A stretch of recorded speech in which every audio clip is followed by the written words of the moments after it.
Okay, so I guess I'm probably a little bit late to the party, but I thought it would still be worth breaking down the Star Wars Outlaws official story trailer for you guys.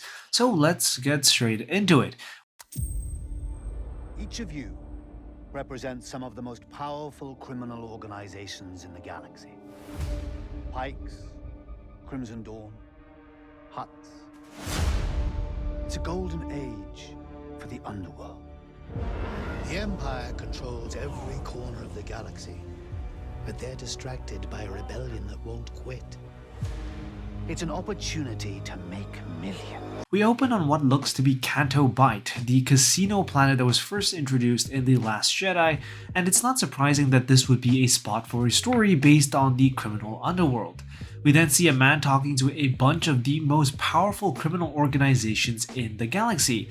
We start off with the Pykes, which primarily focus on the spice trade out of their home planet of Oba Diah and have been around for quite some time. We then see a representative from the Crimson Dawn, a much newer organization in comparison to the others on the table. Now, the organization that we know of today was of course led by Maul following the events of the Clone Wars, but the name Crimson Dawn begins in the final years of the Republic as an independent organization, eventually becoming so powerful that it was considered to be one of the Big Five in the galaxy. The organization would join the Shadow Syndicate at some point alongside the Pykes and other criminal organizations, but following the death of Maul and Tatooine, Qira would step up to take leadership.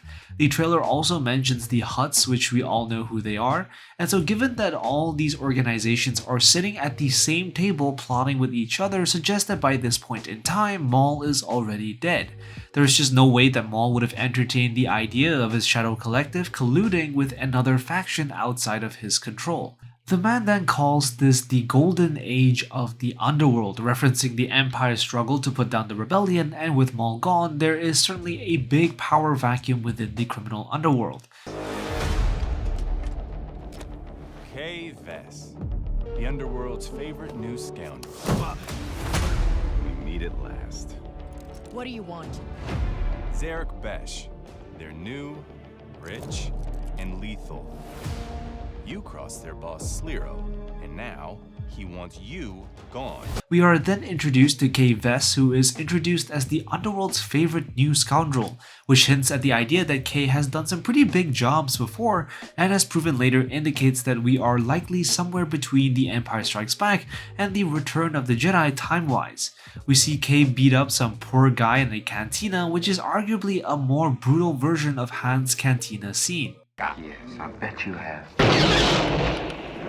We see Kay pull out a gun on a man by the name of Jalen, who also appears in an earlier trailer. We are then introduced to a new criminal faction by the name of Zarek Besh, whose primary base is located on Canto Bight. And while the trailer introduces this faction as a new and lethal faction, this isn't really the case. In fact, the first time they were mentioned occurred in the Crimson Reign comics, which featured Qira's story after the Han Solo movie, so calling them new isn't quite so accurate considering that they have been around since A New Hope. And there are actually a few major continuity issues that might arise as a result of this game. You see, the Crimson Dawn was supposedly destroyed by 3rd or 4th ABY after Qira's final confrontation with Palpatine, so to have the Crimson Dawn suddenly appear here is a little weird, especially as its own separate entity. One possibility is that the mantle of Crimson Dawn was taken up by someone else carrying on its legacy without Qira's original ambitions in mind. Which is plausible considering that towards the end of Qira's reign, she did leave her vast fortunes to a girl by the name of Cordelia, who could potentially decide to take up the mantle. So I'm really not sure if the game is really gonna address these questions properly, which I hope it does, as it would be interesting to see what happens after Qira's reign. We learned that the Zarek Besh's leader is a man named Sliro, and the trailer more or less sets up the plot for the game, with Kay needing to steal Sliro's fortune in order to buy her own freedom. Rob his fortune and buy your freedom. This job, it's a death wish. I'm in. Out here, you live and die by your reputation. You want to survive? Know the players. You're new to this world. What's your problem? Come back when you're not. Jabba, right? Look, don't try anything. I got a whole crew surrounding the...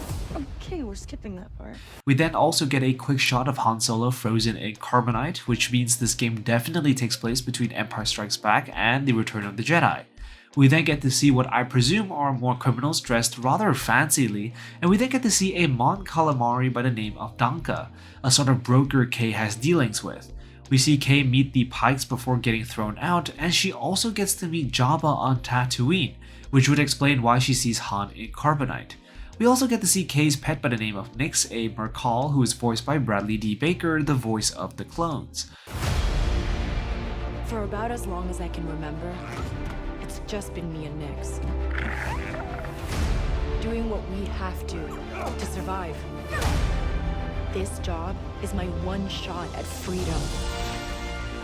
But if we're gonna pull this off, we need the right crew. And the right ship.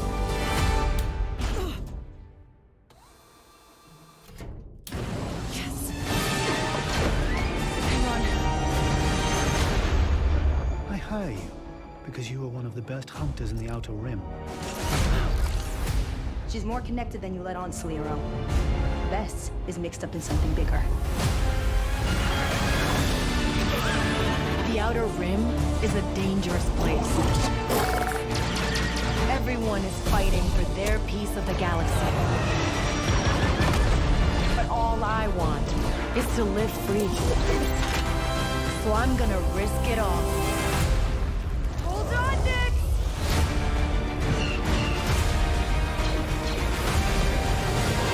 We then get to see ND5, a reprogrammed commando droid, and a few shots of other unnamed characters.